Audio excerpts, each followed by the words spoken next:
Good afternoon, everybody. Am I audible at the back? Okay, great. Thanks. So I'm going to take something which speak on the next 15-20 minutes on a topic which slightly niche area.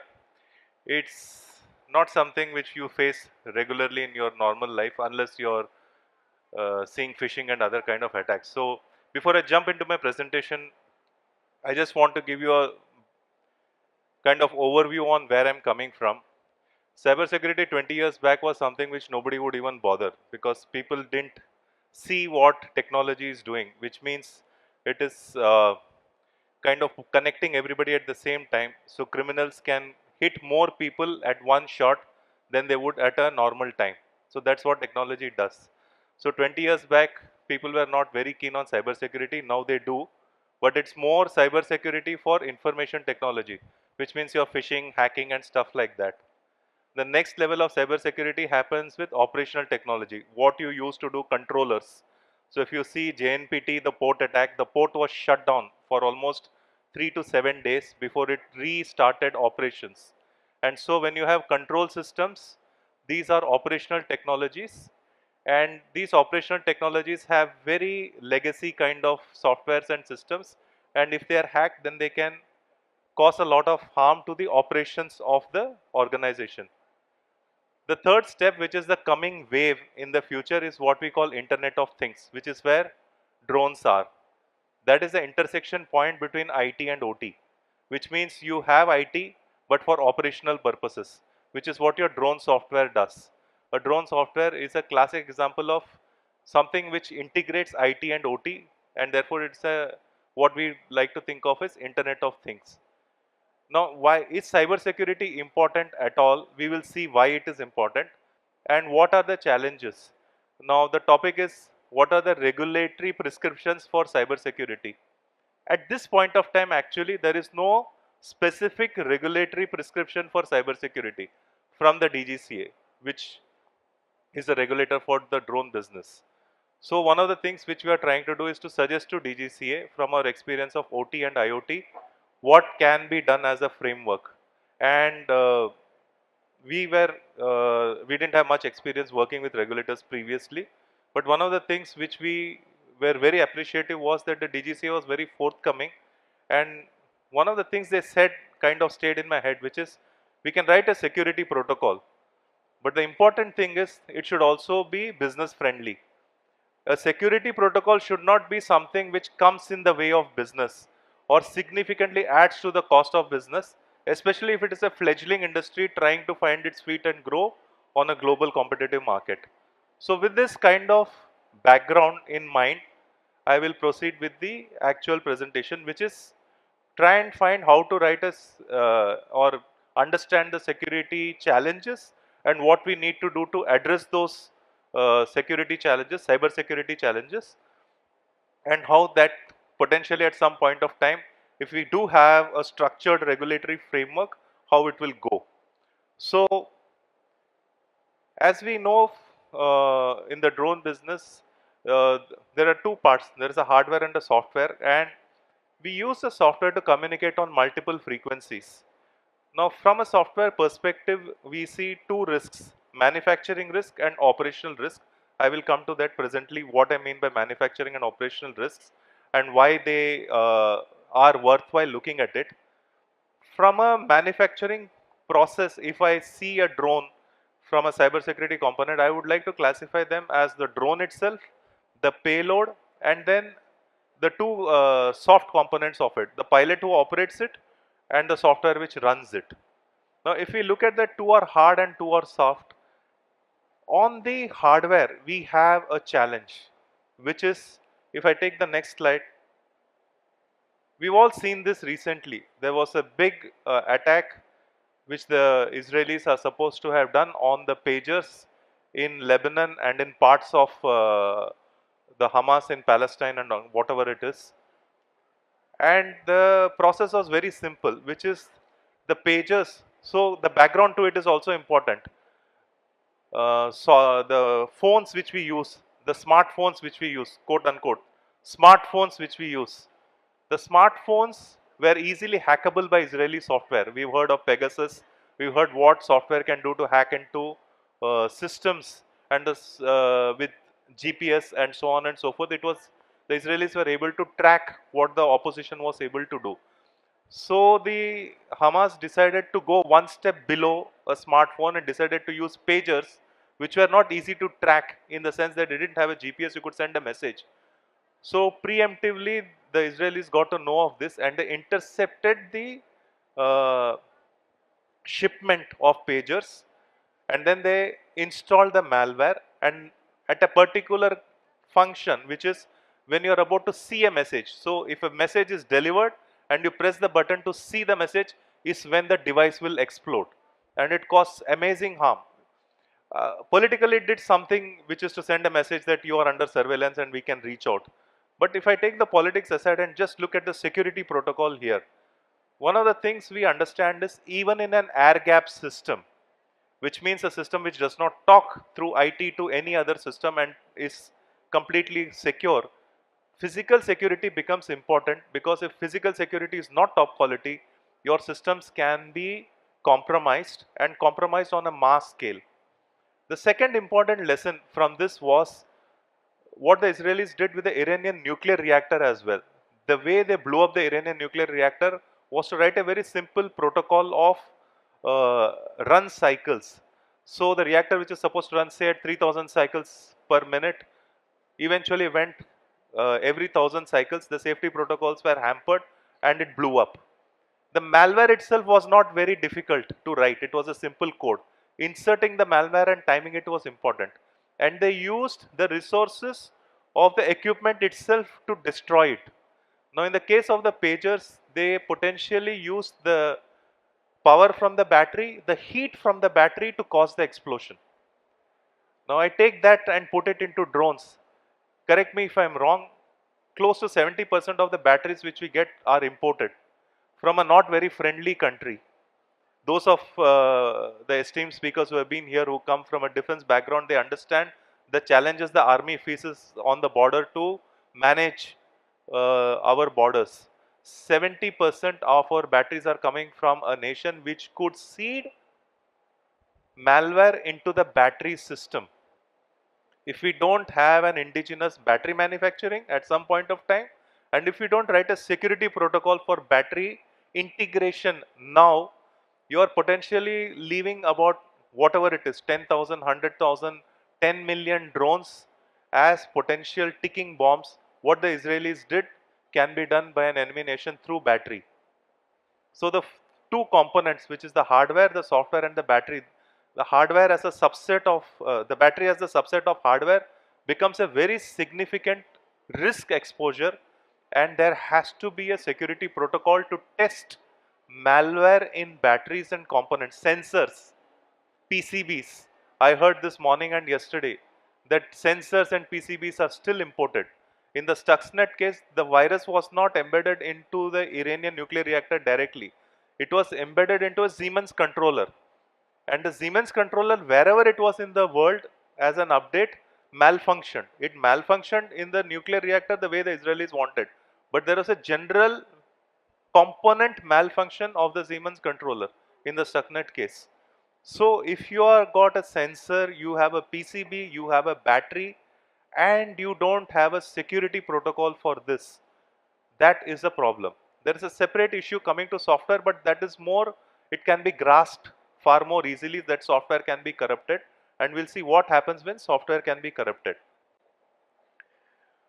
So this is just key applications and benefits. I don't want to labor this slide. For the last 2.5 days, you must have heard enough on applications. The only point I want to put here is that drones are going to be ubiquitous in all parts of life. We may look from our specific industry exposure as helping our specific industry, but at some point of time, anything that has to do with mobility is going to be impacted by drones. And therefore, understanding the fact that drones are going to impact the entire economy means the need to understand cybersecurity protocols for drones now before it becomes very big is very important. Retrofitting security protocols is very difficult. Writing protocols proactively is far simpler and easier. So from a regulatory point of view, the government has relaxed regulations for commercial drones. As I said in the beginning, the interactions which we had with DGC are very encouraging. They want to take inputs from different entities, not just ourselves. I'm sure they are talking to a lot of people, some of them here among the audience as well. The idea is for all of us to contribute to write a protocol which is unique to Indian usage and Indian businesses, and that then doesn't becomes a barrier for the business itself, but also at the same time secures the business and secures the nation. So I've been a little bit through this ubiquitous. They are going to be prevalent all over this. So I'm not going to go too much into this. All we are saying is we are trying to be at the cutting edge of something which the industry itself is cutting edge at this point of time. So we did a simple SWOT analysis on drone security, which is where we came from the classification of looking at hardware, software, pilots, and then the operational part of it.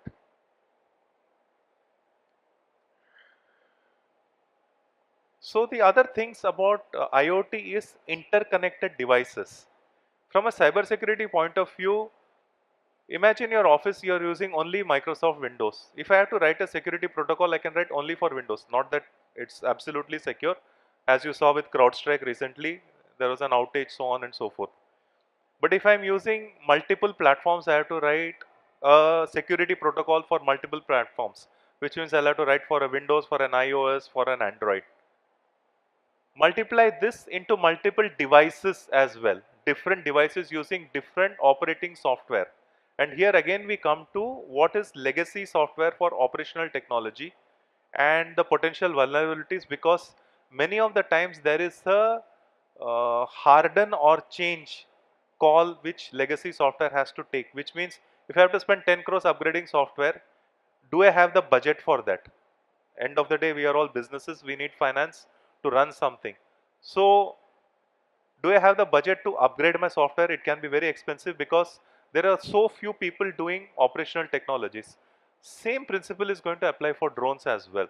There will be so few people making specific IoT related software or security for IoT related software. We are going into a very narrow band, and any variation outside this band may affect the business. So one of the important things is to make sure that we have sufficient vendors for different components of the industry operation. And I'm not sure how that is going to work practically, but from a security point of view, it is good to have some level of redundancy built into the systems and processes. So the conventional cybersecurity risks which apply to IT will also apply to drones, which means your system, for instance, if you have a single software, you're a manufacturer, you have a base software which runs all your drones. If your software is hacked, potentially all 10,000 drones which you have in the market are hackable in that sense. And therefore, you are a potential sitting duck for a ransomware attack. I can corrupt your software and say 10,000 drones are going to sit down. Now you give me probably $1 million or $10 million or whatever it is as ransomware. Otherwise, you cannot operate. So when you come to functionality of drones operationally, the software tends to be the most critical component, and if this is not secure, then it's a problem. Now you might have a very strong posture inside your organization, but because once the drone is released, it is talking to multiple people, multiple users, multiple other systems. Any one of those systems, if they are hacked, can reach your drone. Your drone itself does not have to be hacked. I repeat, your drone itself does not have to be hacked. Allied systems can be hacked, through which people can come into your operations or your manufacturing of drones. And this is a pattern we have seen in other industries. We have seen this in banking, for instance. It is rarely the banks whose systems are hacked. All the stories that you hear about banks being impacted are banks vendors who have been hacked and through which people have accessed the bank system. In much the same way, with an IoT, this is exponentially open to risk, and therefore your ecosystem also has to be defined for security protocols, not just the main drain manufacturing and operations. And that ecosystem has to be mapped now before it becomes fairly large.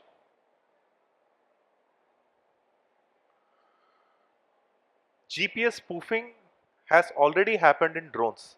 I mean, there was a gentleman who has done enough on forensics, and what our team has done on forensics as well. If you give us a damaged drone, we can probably tell you whether it was due to a pilot error or due to a cyber attack.